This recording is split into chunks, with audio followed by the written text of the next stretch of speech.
Gihingusgan karon sa buhatan sa PNP Highway Patrol Group ang kampanya batok sa karnaping inline kini sa nationwide nga continuous police operation.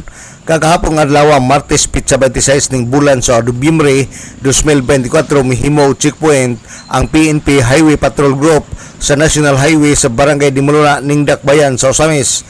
Gawas niini gihingusgan usab ang pag-implement sa traffic rules diha sa kadalanan. Sa interview ni Police Lieutenant Eddie Balyog ang hipi sa HPG Misamis Occidental nga dinhi hining probinsya walay na monitor nga grupo sa karnaping. Kumpanya natin sa mandato natin. Number one na mandato natin is yung enforcement ng Anti-Carnapping.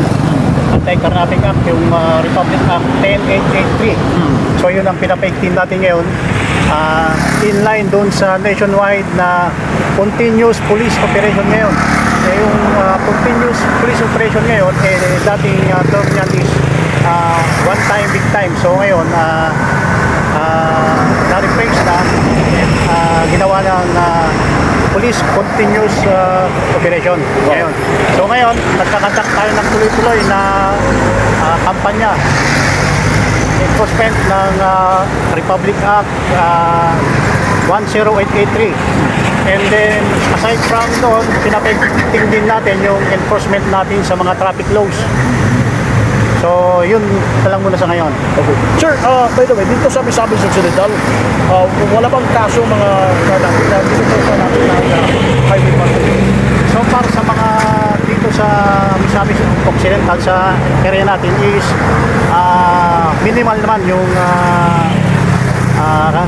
carnapping incident natin. Actually, meron tayong reported na isang carnapping incident lang, pero nahuli naman yung suspect. Okay, saan na nangyari yun, sir? Sa may bandang Oroqueta. Oroqueta. But daling na dakip yung suspect? Nadakip naman. And then mostly perpetuated by minors. Oo. So dito wala tayong namomonitor ng mga grupo ng mga carnappers. Yeah, so wala siyang group or criminal group o na carnapping yung target nila? Monitor natin wala. Si Police Lieutenant Eddie Balyog sa Philippine National Police Highway Patrol Group. Nagpahimangno si Balyog sa katawhan nga magbinantayon ilabi na sa mga tao nga daotan og tinguha o kaha i-report ngadto sa kapulisan aron mapugnan ang ilang daotang mga plano. Alang sa DXDD Radio Kampana, ang radyo sa simbahan, WD45 Dudong Bargamento, Danag sa Dakbayan.